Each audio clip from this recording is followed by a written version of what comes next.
Good afternoon, everyone. We are going to start our Planning Commissioners meeting. Today is April 10, 2025.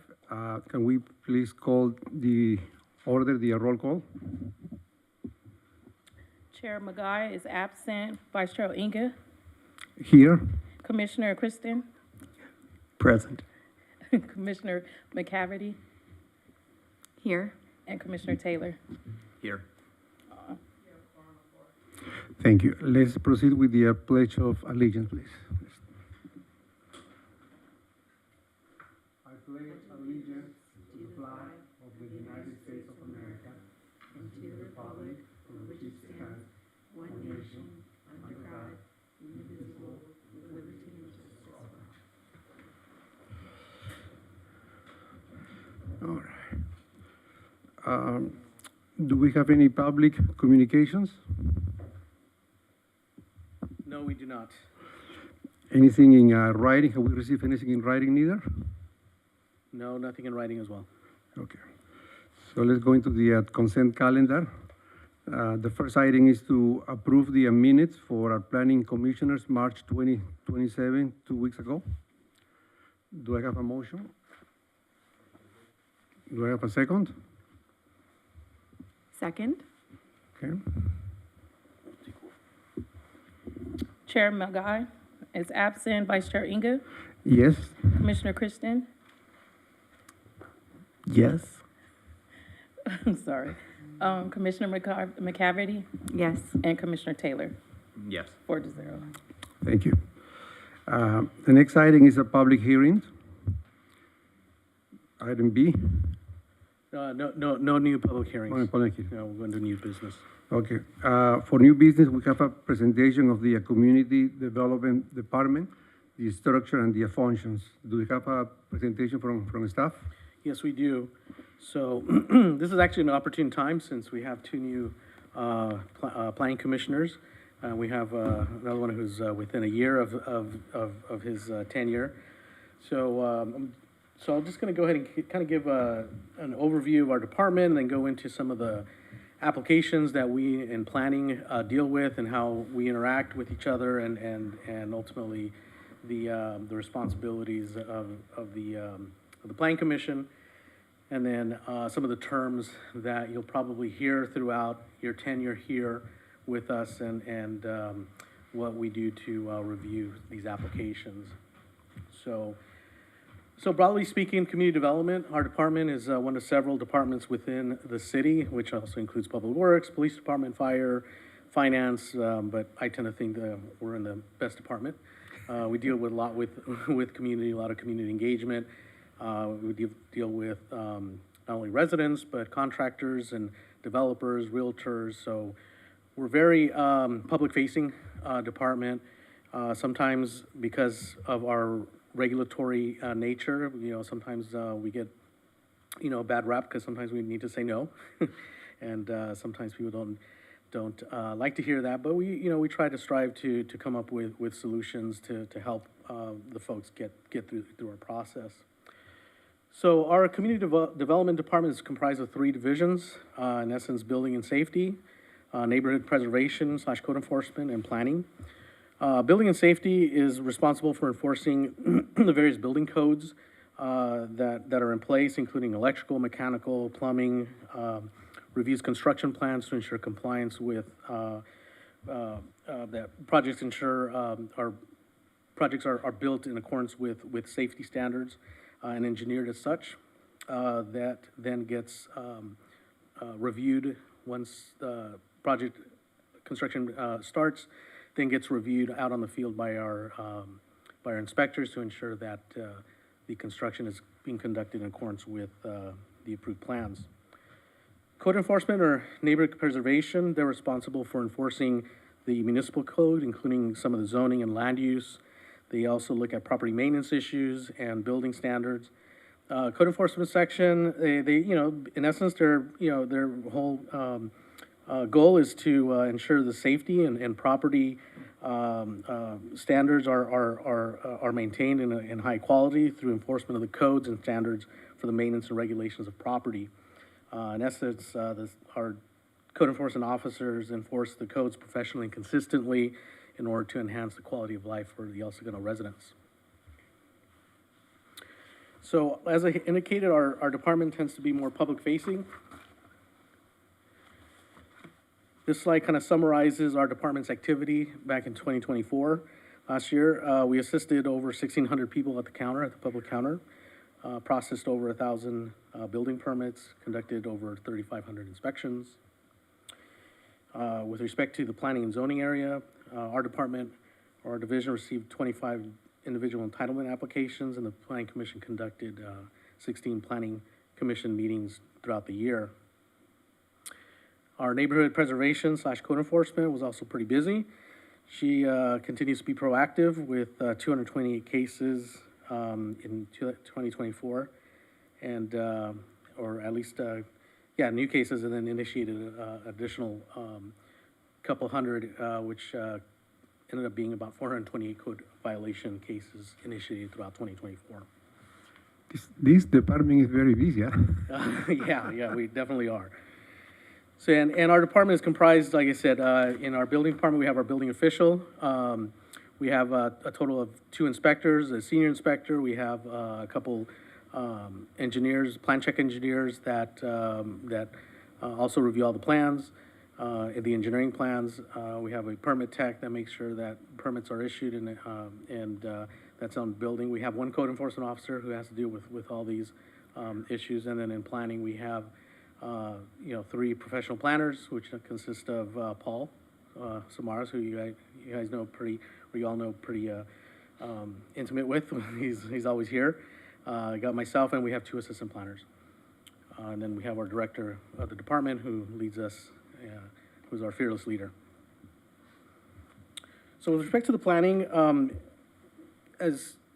as you work with the, throughout your tenure here, you'll be definitely dealing with us in the planning division. We are the ones who are staffing the planning commission. And there are several documents that, we follow and ensure that, that we are properly maintaining the El Segundo quality of life and ensuring the standards are exceeded or met when it comes to development and construction. So it first starts with the general plan. So the general plan is kind of a higher, high-level document. It is a long-range policy document, and guides really the physical development and resource management of the city. So per state law, the general plans must have, well, first of all, every city in county within California needs to have a general plan. And per state law, the general plan must have 7 elements, or chapters, if you will.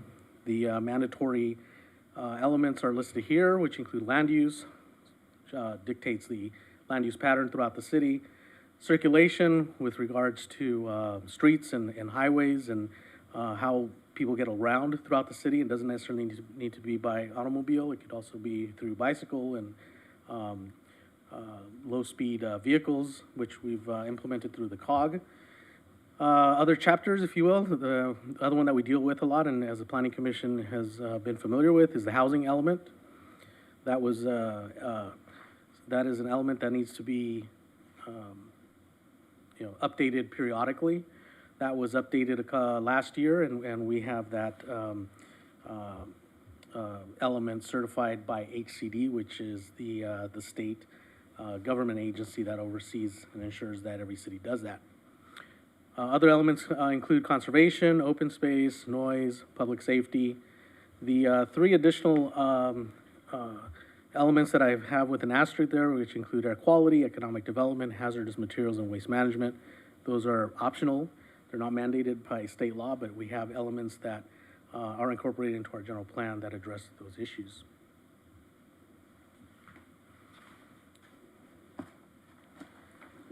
So the general plan, goals and policies, and that all is effectuated through the zoning code.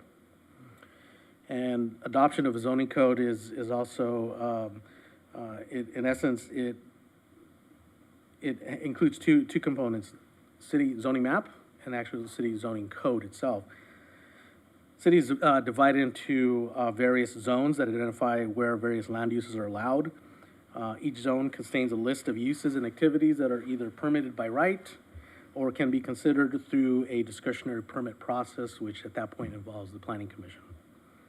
So a zoning code also contains development standards, or regulations, if you will, that govern how a property is developed, and list of permitted uses, uses permitted with an AUP, like indicated earlier, or uses permitted with a conditional use permit, are typically the way uses are looked at and reviewed by staff. So how does the planning commission fit in all this? So as you'll see, and as more of the veteran commissioners have seen, there's several projects and applications that go to the planning commission for consideration. These entitlement applications, and I'll go over each of those, more of the common ones. There's always what you'll hear us refer to as findings. In essence, that's the review criteria, if you will, that we need to review projects against. So for example, is it consistent with the general plan goals? Others talk about whether that finding about detrimental impacts, will the project result in detriment to the community or to the area in which a particular use is going. So we use that finding, if you will. We do an analysis, and based on our analysis, we can conclude whether we can make the finding or not make the finding. So the approach with the findings is you need to, from a staff perspective, we need to make all the findings. If we can't make all but one, or if we can make all except for one, we will typically recommend that the planning commission deny it or direct the applicant to redesign to address some of those issues. But ultimately, findings will be supported by our analysis, and you'll see that in our staff reports. We try to do a very comprehensive rationale behind why we are in support of a particular project or not, and all that is, again, based on the findings and whether we feel that we can make those or not. So some of the common entitlement applications that you'll come before you, you'll see a lot of what's administrative use permits. These are uses listed in our zoning code as subject to an AUP. So these are uses that are not blatantly allowed by right, but they are allowed because they could be, they're kind of these types of uses that could potentially have an impact, so we want to make sure that they can be conditioned to address those issues. That an AUP goes, or the review is done by the staff, and the director makes the decision on that. We do forward it on to the planning commission as a receive and file. I know that typically the planning commission will at least hear a presentation, but something like this, it's not required that you pull the item. It's something that we forward on to you as a receive and file, and if there is questions, by all means, and it has happened in the past, pull it, and we can give you more detailed analysis as to why the director made the decision that the director made. So one of the common examples of the AUPs are, that you've seen is probably the on-site alcohol for restaurants. A couple examples of that recently are Taco Masa, Blossom Ramen, which is here down the street. We have a couple restaurants, believe it or not, within Smash and Love Life that actually had to go through an AUP process for their alcohol license. Some off-site alcohol license, meaning that those are not associated with restaurants. Those are facilities where someone goes, purchases alcohol, takes them home, or takes them wherever else outside of the property in which they purchased it in order to consume that. Some of the examples of that include Bloom, which is over by Prime Pizza. It's a flower shop with, they actually also deliver and sell wine for off-site consumption. 7-Eleven recently upgraded their AUP and upgraded their license from beer and wine to also include alcohol. That was also done sometime earlier this year or late last year. Another example is Unical over on PCH, again, another off-site facility. Other examples besides alcohol, monument signs, those are allowed to go above the established height, provided that they go through an AUP process. A couple of the examples of that, Fogo de Chao over on Rosecrans, that went through an AUP process, and the office buildings over at 2160 Grand Avenue. CUPs, conditional use permits. So this does require planning commission action at a notice public hearing. So you, as the commission, are the decision makers. So we will provide you with the full assessment of the project. Again, we will do our analysis in conjunction with the established findings. And really, the purpose is really to, like, is in the slide, assure the compatibility of the use on a site in relation to other uses, that it's consistent and compatible with the purpose of the zone where it's being located at, and also to recognize, acknowledge, and mitigate potential impacts that could be generated by a proposed use. So, for example, we have a couple wireless monopoles over on Chevron that went through a CP process. The more popular or the more infamous one is the wireless facility that's inside the church steeple over at St. Anthony. One of the things that we as staff were able to convince and the wireless provider was to put them inside the steeple. So because their initial proposal when they came in is just to kind of slap it onto the outside. Well, from our perspective, we felt that that would be a detrimental impact from an aesthetic standpoint. You know, to have some panel antennas on the outside, painted to color, you know, to match the steeple, to us was not enough. So we worked with them to come up with a better design where they put it inside, and so they'll be able to then put in RF type screening. And then ultimately, some of the conditions that were adopted by the Planning Commission is that they go in and make sure that the stuccoing material is consistent throughout, so that way you don't see, you know, any kind of evidence that the steeple was touched. So, again, these measures are done in order to mitigate those impacts of aesthetic quality. A couple other ones that require CUPs: drive-through facilities. Starbucks over on Rosecrans, that went through a CUP process. The Now Spa, which is over in Plaza El Segundo, that went through a CUP process as well.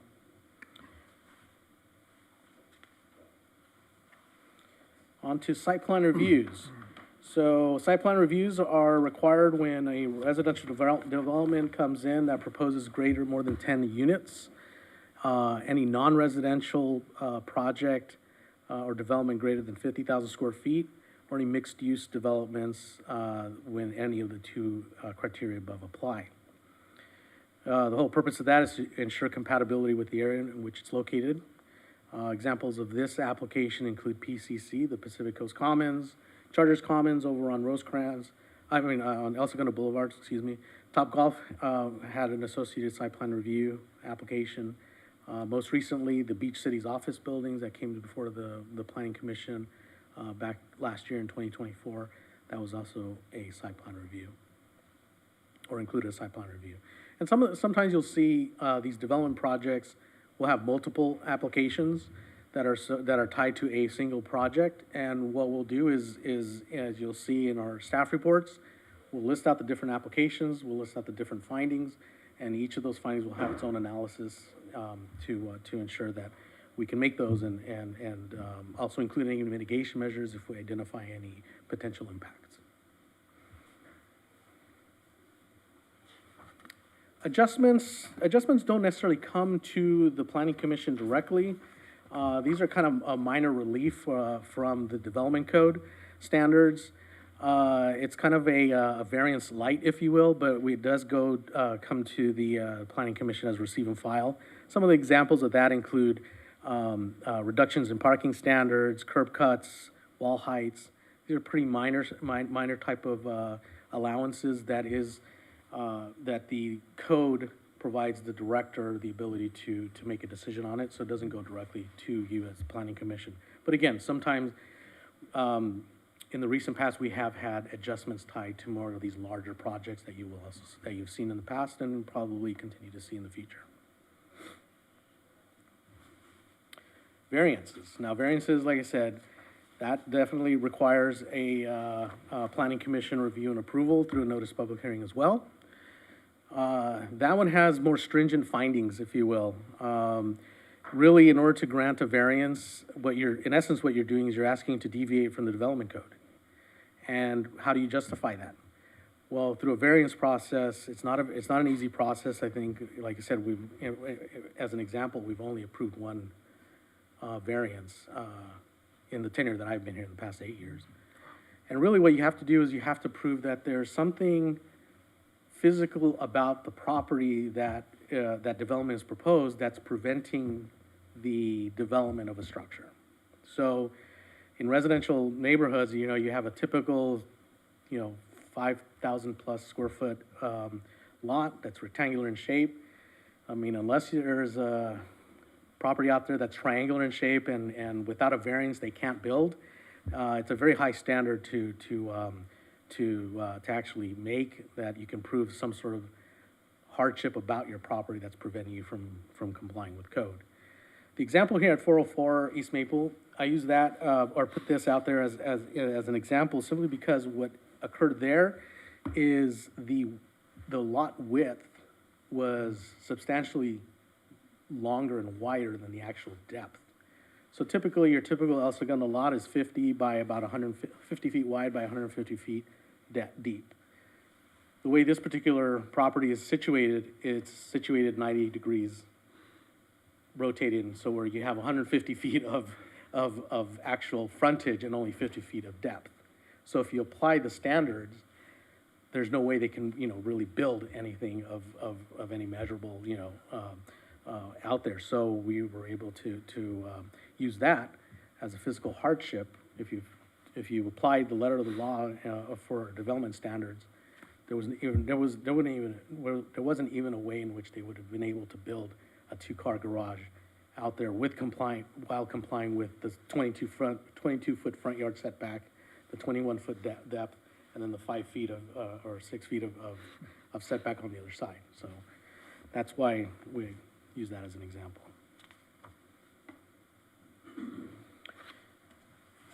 Other permits, coastal permit, believe it or not, as you may or may not know, we do have a coastal zone within El Segundo.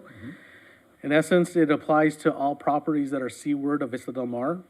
Our coastal permits are reviewed and approved or acted upon by the Planning Commission.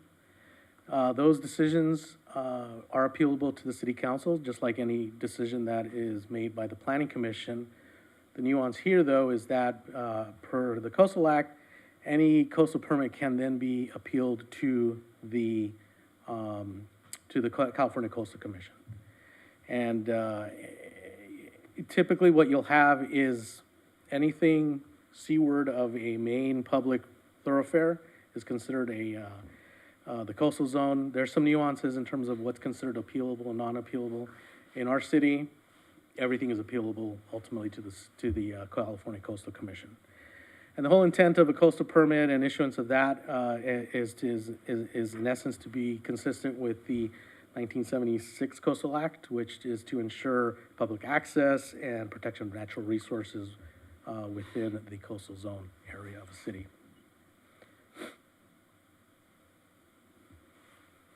Subdivisions. These are typically associated with larger projects. PCC had a subdivision associated with it. A lot of it was assemblages of various properties and then realignment. Typically what you'll have are two types of subdivisions. You go through a parcel map or a tract map. The distinction between a tract map and a parcel map is that it's the number of lots that are being created. So parcel map creates 4 or less lots, whereas a tract map creates 5 or more lots. It comes before you as a planning commission as a tentative map, and what we're looking for at that point is ensuring that the properties and the subdivision complies with the Subdivision Map Act, and that ultimately the lots that are created meet the minimum standards established by our zoning code. Like I said, the tentative map goes before the Planning Commission. The phase 2 in that is a final map, which in essence is ready to be recorded, but before it gets recorded, the final map gets presented to the City Council.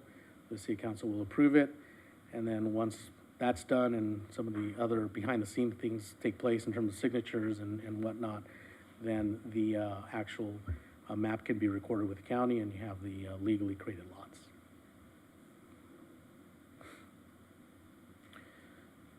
So other topics that are looked at by the Planning Commission, that includes zone changes and zone text amendments. Now, unlike conditional use permits and variances and reviews of the other applications where the planning commission is the decision maker, in situations such as zone changes, zone text amendments, general plan amendments, the planning commission serves more in the role of they will make a recommendation to the city council. So it's, anytime a zone change itself, that is a request to change the zoning designation of a property on the map, the zoning map. If you remember, I had indicated earlier, zoning code is accompanied by a zoning map. So a zone change will actually change the zoning designation on that map, whereas a zone text amendment allows for changes in the text of the city's zoning code, and that could be, typically will be, amending standards of the zoning code, whether it be development standards, or perhaps adding or deleting uses, permitted uses, maybe making some uses, required, go through a CUP process or an AUP process or vice versa. Typically, applications for zone changes and zone text amendments are initiated by the public, interested parties. City council can also initiate that, and so can the planning commission or the director. And at that point, like I said, we will assess whether a change is consistent with the city's general plan and warranted by a development proposal that comes before us.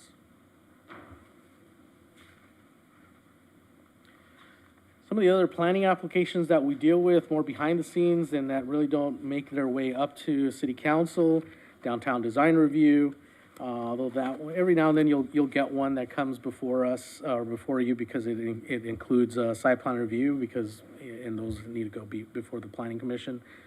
Lot line adjustments. So unlike subdivisions where you're actually creating lots, a lot line adjustment is what it says right there. You're adjusting property lines to reconfigure a property dimensions or configuration. Other applications that we deal with include minor wireless communication facilities, parking demand studies, some of the adjustments that I went over, temporary events, amplified sound permits, preliminary plan reviews. And then there's also the good old state mandated type of reviews that we do. Some of the two most notorious ones are I shouldn't say notorious, but more the infamous ones, ADU approvals. Back as the commission may recall or know that the biggest state mandate or change that occurred was back in 2017, 2018, when ADUs were basically allowed by right. The state, cities, you cannot create any more barriers or any more roadblocks to prevent people from building ADUs. They established housing as a need. And so this was one way in which to help address the housing shortage that the state has identified. Other mandates include like subdivision approvals. I know we went over tract maps and parcel maps that are typically, that you'll typically see. Some of them that you won't see are actually state mandated. One of the more famous ones is a result of the SB 9, the urban lot splits, and that allows for second unit developments. SB 9 was recently amended by SB 450, which was signed into law to facilitate, all this is all to facilitate housing development. So the whole intent behind the state is to ensure that any kind of roadblocks are minimized so that housing can be constructed. So in essence, for example, an SB 9 lot, that can be subdivided without ever coming to the planning commission. An applicant could, also propose development on each of those lots to include up to 2 lots on those. We recently came before the planning commission to present to you some of the standards that at that time we were able to include, but through SB 450, the state precludes us from implementing or having different standards for SB 9 lots versus the rest of R1. So if you recall, we came to you before recently to take a look at the development standards because we did spend a lot of time and energy, and we, we embarked with the assistance of an architect to help us come up with some design standards for SB9 that we thought were good design aspects that could be incorporated into R1, so that was recently done. But any effectuating this ordinance, or they would never come to the planning commission. So again, those are other things that are state mandated, but we'll deal with those without having to bother the planning commission about. A couple other topics that I'll cover. Let's see, is housing element. That's been a big one. As a topic, I know, as I indicated, that was that's one of the 7 required housing required elements of a general plan. It's the only element that must be updated periodically, and so the next round will be in 2029, when we'll be coming back to you and having lively discussion in terms of how we can address the ever persistent housing problems that are that we must partake in doing our part to help solve. But anyhow, with this most recent housing element, it did establish a total of 11 different programs that, in essence, we are doing our part to try to facilitate development. There was a series, I know Paul came to you not pretty recently, and I think out of all these, I think we've done already 10 of these 11, if not all of them, but which included a lot of the zone text amendments, which is number 9. I think the last one included updating the parking requirements for multifamily development, and that was approved by the council upon the recommendation from the city council. We do monitor no net loss, and that's consistent with SB 166, which in essence ensures that if someone comes in to subdivide or build multiple units, that the number of units exceeds the number of units that existed there prior to development, so that there's no net loss. Urban lot split, I went over that. That's another part of our housing element program. So yeah, so we've been really good about ensuring that we are effectuating the different programs that are contained within our housing element, and that always bodes well with HCD, because HCD does periodically look at and reviews different cities to ensure that cities who have their housing elements adopted and certified don't just put it on the shelf and then wait till the next round to come up. And they do have the ability to decertify, and so we don't want to get to that point. But I think that the important takeaway from this is that as these programs come up, as new Senate bills and Assembly bills are passed by the state, SB 9, I think, was a good example of, at that time, we as staff and we look at what can we, okay, here's a state mandate. We have to allow for these. But let's take a step back and look at what is it that we can have input on. And so, for the example in SB 9, at that time, we had the ability to incorporate certain development and design standards. So, hey, if you're gonna come in and build, we can't prevent you from doing that, but at least we can control design, we can control bulk, we can control massing.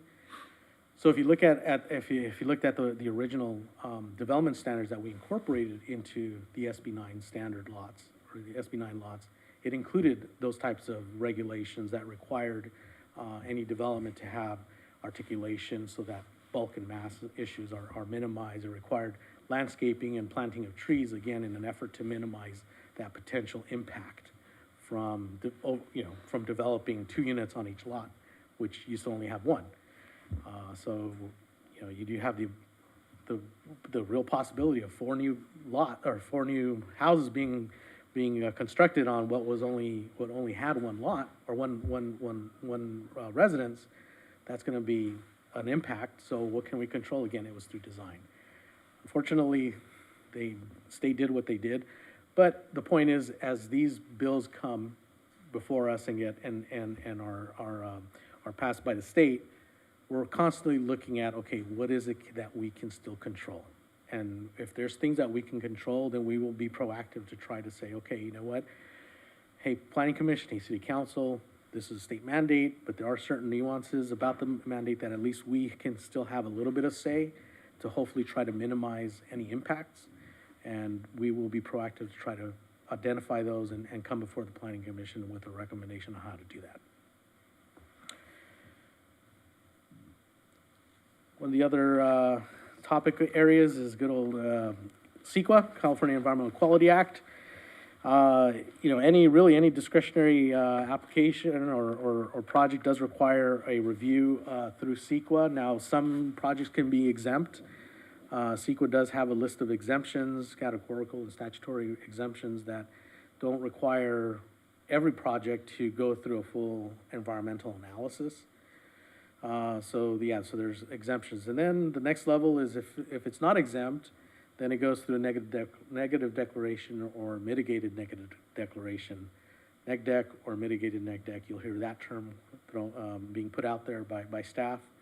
But that's just the next level where a project cannot be exempt, but we do the technical analysis to ensure that we identify any potential impacts. And if there's any potential impacts, we try to then incorporate mitigation measures that will minimize those impacts to a level that's not significant. And depending on what the project is, that level of significance can vary. It could vary by location. It could vary by the topical issue, whether it could be noise, it could be traffic, it could be a list of other of different topical areas. But there's a threshold. If a project has impacts that exceed that threshold, what can we do to minimize and mitigate those impacts to a level that's less than significant? And if it can't be, then it goes on to the EIR process, which is, you know, it's an enhanced version of mitigated NEGDEC, and that goes through, again, and all these, the NEGDECs and MDs and EIRs, all those are informational documents that you, as the Planning Commission and ultimately City Council, if it gets to that point, use to make a decision. So something I think one of the things is that you'll hear out there sometimes, and I've heard throughout my career is, oh well, you know, the EIR when it came out and it says there's going to be an impact. Well, yes, that's the whole point of this document, is to identify those impacts. And just because there's an impact does not necessarily mean that a project should be approved or should be denied. It's an informational document that's used by the decision makers. So you guys in certain cases, in other cases the city council, use that as information to determine whether they are okay with approving a project. So in no way does it conclude that a project should be approved or denied. That's not the point of a CEQA, of a EIR or an MND document. It's for informational purposes. Okay, a couple other things that I want to talk about. Again, the last one will be the Brown Act, but this one, the 500-foot rule. So we as staff will look at projects that will be coming before you. We will reach out to you to let you know if your property or any property that you own falls within a certain radius of the project site. So just a couple things to know that conflict of interest it's basic conflict of interest involving real property, no participation unless clear and convincing evidence of no measurable impact. So if you're within 500 feet, you're presumed, when I say whether you're in 500 feet, whether your residence or your property that you own is within 500 feet of a project site, you're presumed to have a material impact. So recusal at that point would be required, so you'll not be able to actually weigh in on the decision on the project that's before you. If it's more than 500 feet but we're still within 1,000 feet, there could or couldn't be. But material impact depends on various factors, the development potential impacts, any financial impacts, positive or negatives that could result on your property as a result of an approval or denial of a project, its market value, and depending on those factors, you may not be required to recuse yourself if you basically state that there is no material impact to your residence or any property that you own that's within 1,000 feet. Beyond 1,000 feet, it's presumed there's no impact, and there's no material impact, and you do not have to do anything. We wouldn't even let you know. If you're outside of 1,000 feet, you're good. But Case in point, though, if you're within 1,000, we'll reach out to you, just to let you know, and we'll kind of guide you through the process in terms of how you come to either having to recuse yourself or not. What's the average size of one block in El Segundo, approximately? Oh, geez, that's a good question. You caught me off guard. I guess it depends on location, but I could be, I don't know, maybe 1,000 feet. Yeah, maybe less. Because if you figure 50-foot wide lots are your typical, so you kind of do the math. I guess within 1,000 feet, that's what 20 lots on a block. Okay. So, okay, let's see. I think the last one I just wanted to touch on is the Brown Act. That is something that regulates or it's regarding our open meeting laws. It's really ensures public access to participate in public hearings and meetings. Just a couple things. I mean, this is more high level. I know our city attorney has a more detailed presentation that will be delivered either he'll deliver it at a later point in time, but I know that our city clerk will also be reaching out to each of you about it. But high level, when it comes to Brown Act, make sure there's not more than 2 of you at any one given time talking about a project. You'll be okay there. With regards to communication, basically you don't want to be communicating with each other with regards to a potential project that may be coming before you. Again, because the whole point of the Brown Act is to discuss those issues at a public forum, in a public setting, before the public. So, and anyhow, so there's other nuances about the Brown Act, which requires the posting of our agendas, which we do. We, according to our Planning Commission bylaws, we will get our agendas out, and our goal is to always get it out the Friday before. There have been times where we'll post it and get it out to you all by Monday, but definitely by Monday will be the latest that we'll ever get it out to you. Anything less than that, I mean, we'd be pretty much in violation of the Brown Act with regards to 72-hour advance notice. Unless there's a special meeting, then we can, potentially we'd be exempt from that, but that would have to be an actual special meeting, which has other requirements. But in essence, your regular meetings, 72 hours, like I said, per the bylaws, we will get that out to you that Friday before, and we email it out to you. I know some commissioners have asked if they can swing by and pick up a hard copy, which is fine. We could do that. We can accommodate that, but we will get that agenda out electronically to you by Friday, Monday at the very latest. So with that, that pretty much concludes my presentation on community development and planning and what we do and interactions, and hopefully this was informative to you all, especially the newer commissioners, and hopefully it's a refresher to some of the veteran. And so yeah, if there's any questions, let me know, and Michael and I can happily answer that. Thank you. Great I have presentation. questions, if no one else does. Can we go back to the slide that talked about the administrative use permits? One more. So, I think I heard you say that these are issues that the commission, or not the commission, the planning commission, not the commission, the director, planning director makes those decisions. Mm-hmm. They don't get made here at this body. Correct. But the 7-Eleven upgrade of their alcohol permit, didn't that come to the commission? It did, yes. How did that, Yes, it comes as a. how did that happen? Or what am I missing there? No, it comes before you initially as a receive and file. And what we had done is, as with all with these AUPs, we still mail out a notice to the property owners within a certain radius, just to give property owners and residents the notification that, hey, this particular permit that someone has applied for, you have the ability to come before the commission and and request that you be heard on the matter. And at that point, the commission typically will pull it off of consent and actually conduct a hearing on it. That's probably what you were thinking, that why there was a hearing on it, but it initially came before the planning commission as a receive and file. Okay, so maybe that's the chain that I missed.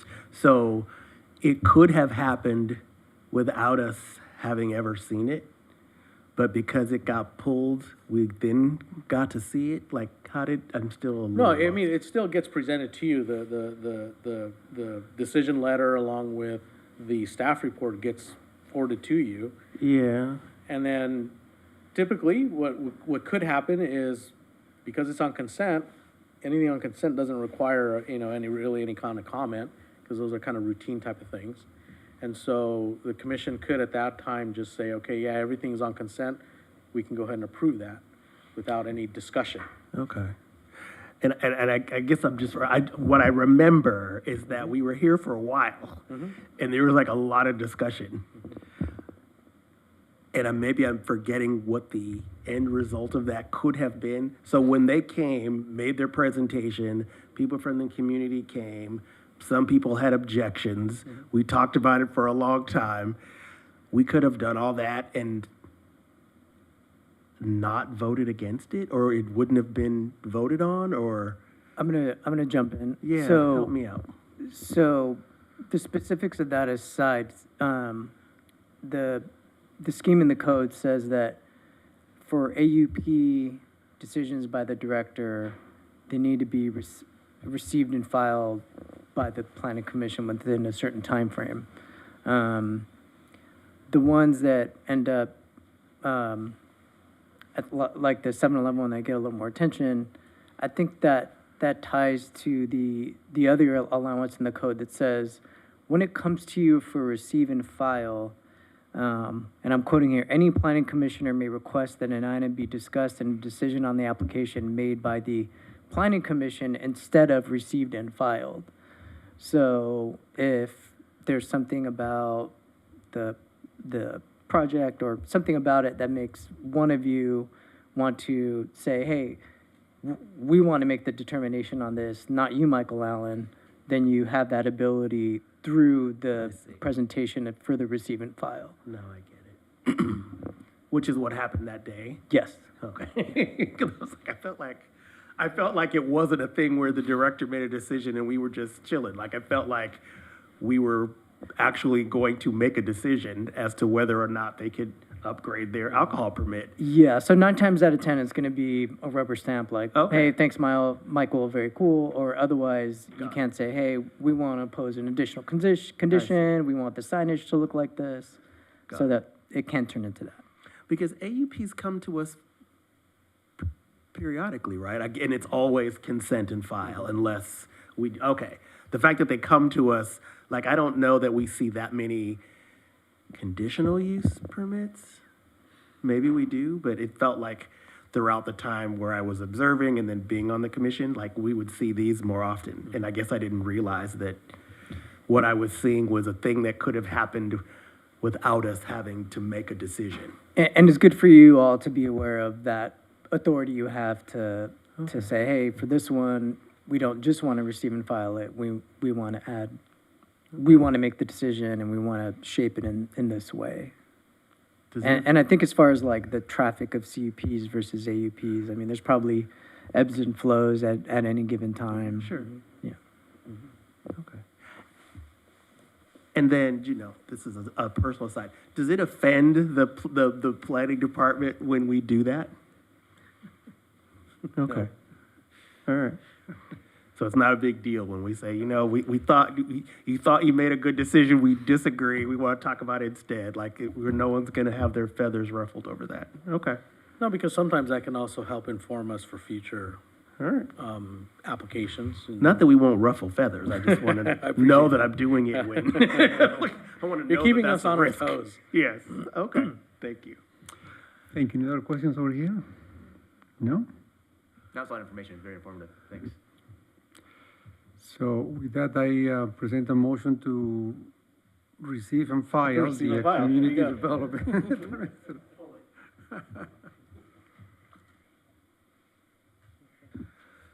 Oh.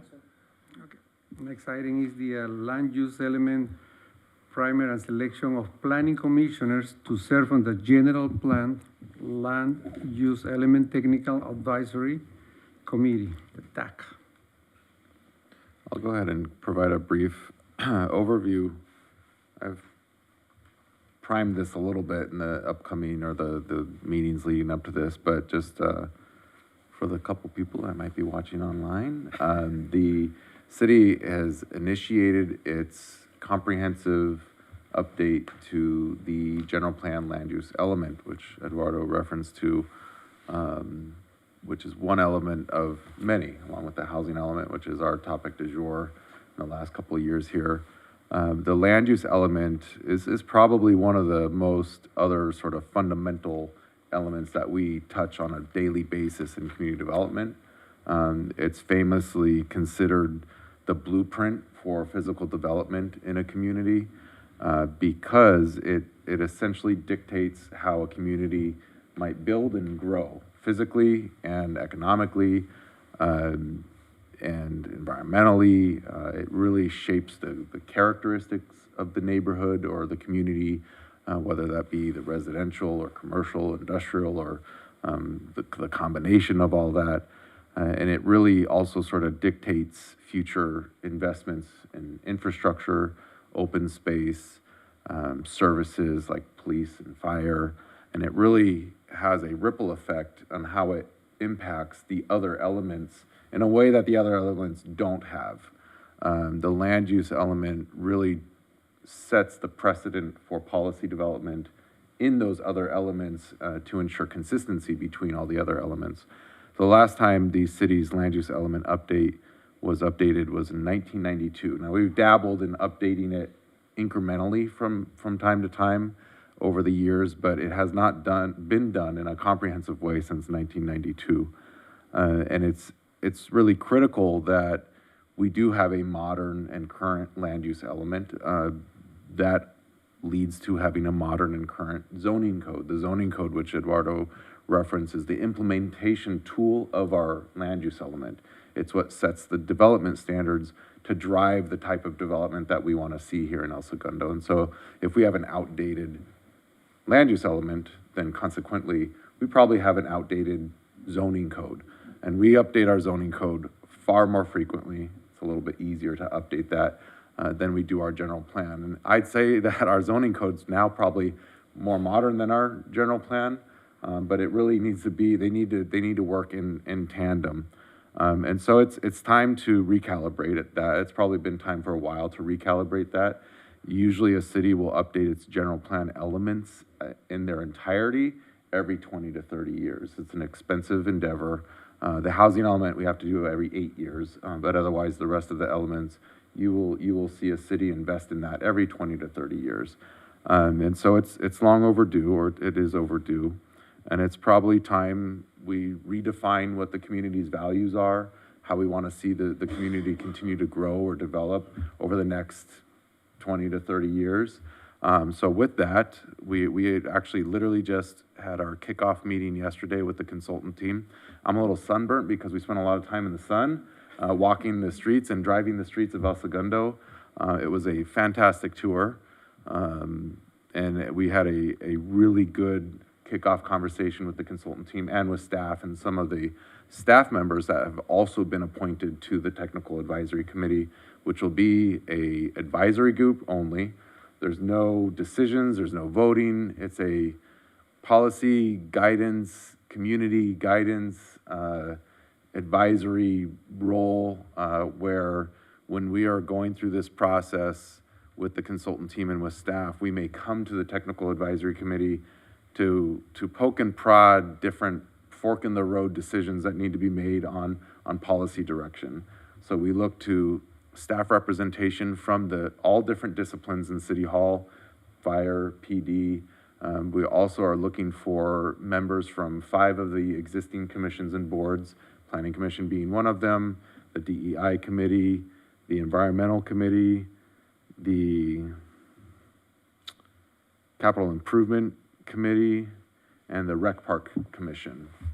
And so we were looking to bring the different disciplines of mind and schools of thought and those who might have different experiences here in El Segundo to that technical advisory committee to provide that guidance and that support as we navigate through this process. And so as the Planning Commission, the body itself has a unique role in this because it's the only body that will formally review the general plan land use element as it goes through its process. We'll also have dedicated study sessions with the Planning Commission side by side with City Council. Nobody else will get to do that. And so you have a unique role as a Planning Commission in of itself, and you'll ultimately review the final, well, the draft and the final documents, and then make recommendations as a body to City Council about the land use element update. But it's also important to have a mind or two from the Planning Commission as part of this technical advisory committee, so that when we bring this back to the body as a whole, it's not the first time people are seeing it. So with that being said, the initial plan or idea or thought was to maybe have the chair or vice chair serve as the primary and secondary or alternate, but everybody's schedules are kind of different, and so I leave it up to the commission to appoint a primary and secondary to participate in the TAC. We'll be meeting intermittently over the next 2 years, every 3 to so months. There's not a set schedule yet. We're just still building out what that schedule is going to be. It'll likely be in the afternoon or evening hours when most people are sort of done with their professional days. And it would be an hour or two long meeting. There won't be any homework. It'll be show up and provide your brain and your thoughts and feelings and help guide that process. And so I'll leave it to the commission to deliberate and decide amongst yourselves who the primary and secondary could be. Great. And I'll answer any questions.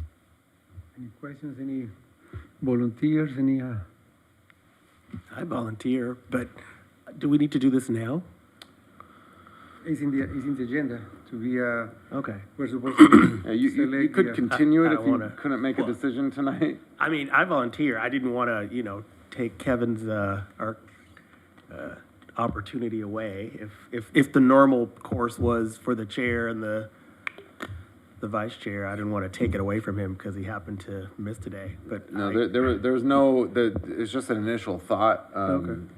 There was no direction. All right. And there was no direction when city council gave direction to go to the commissions. There was no reference to it. It was just our initial thought. And I'll tell you, out of the 3 other commission or boards that we went, bodies that we went to, only one of the others appointed the chair of that board. But it really depends on schedules and availability and, to commit and follow through with that.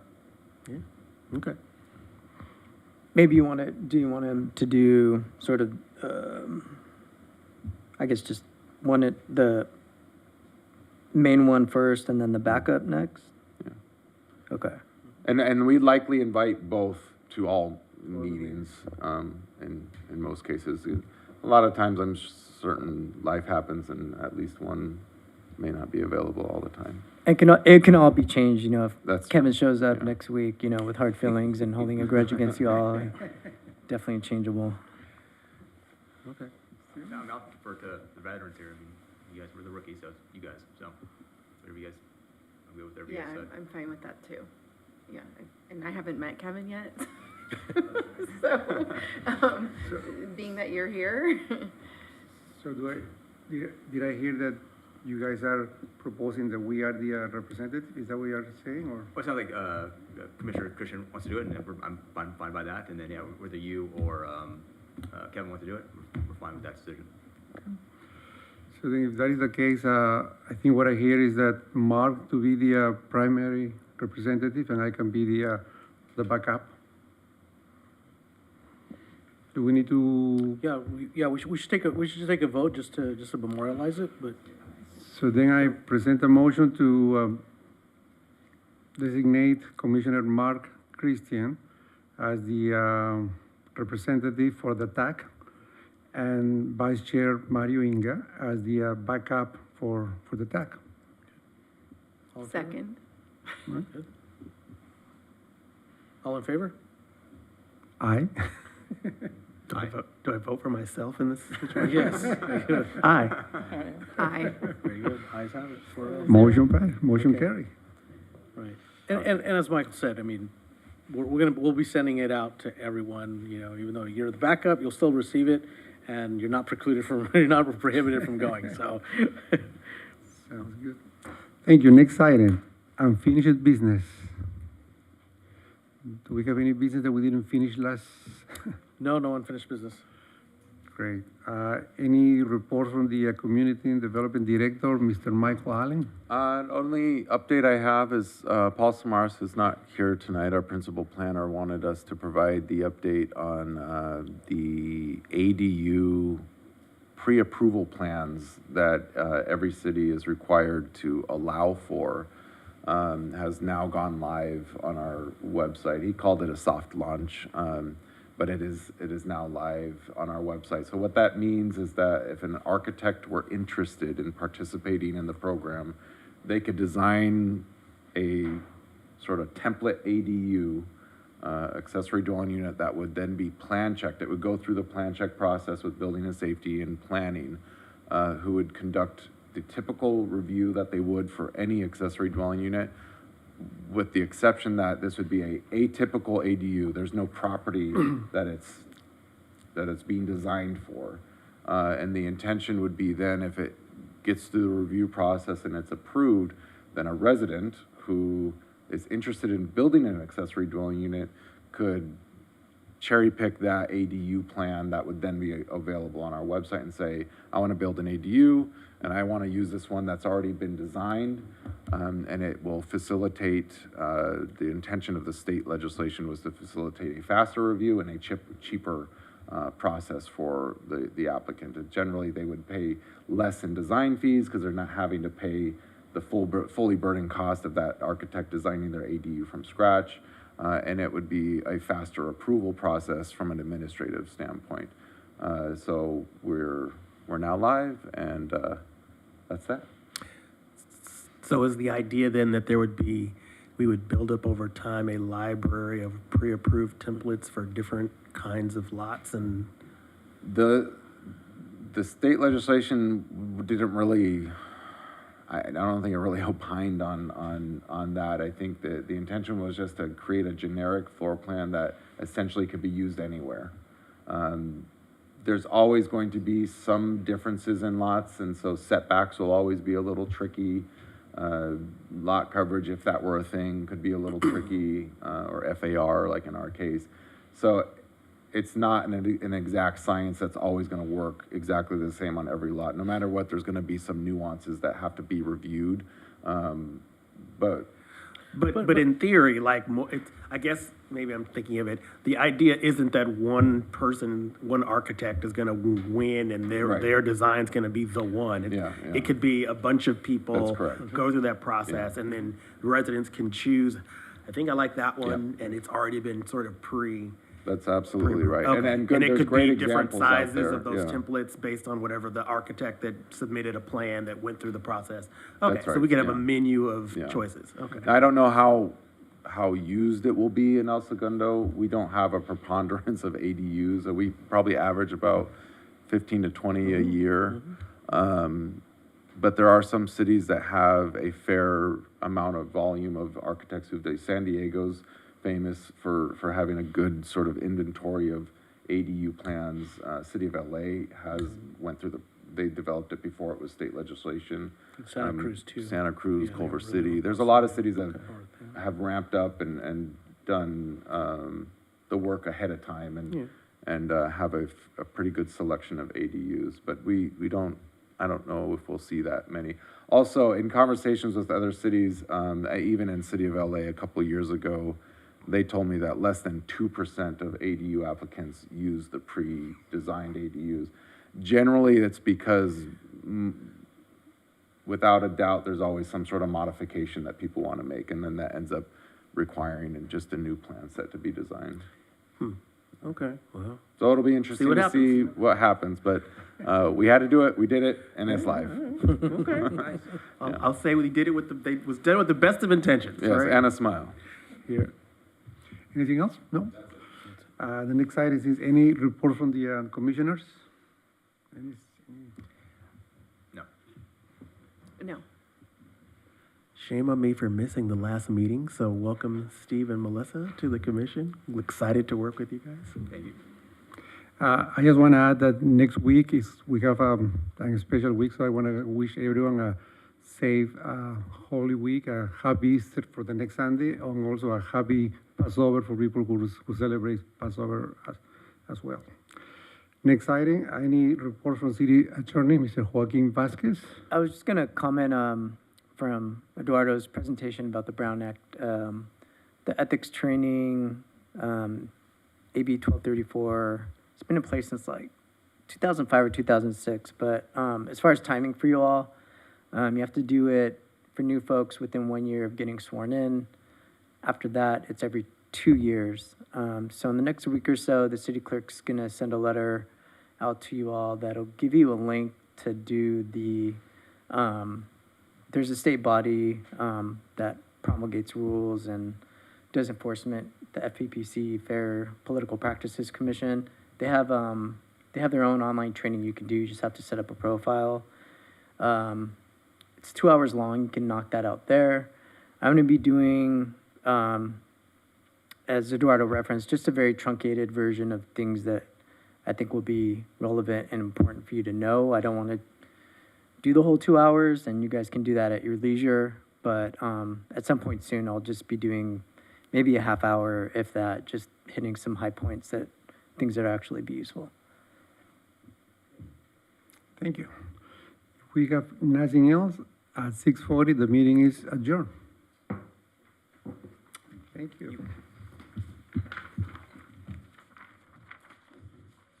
All right.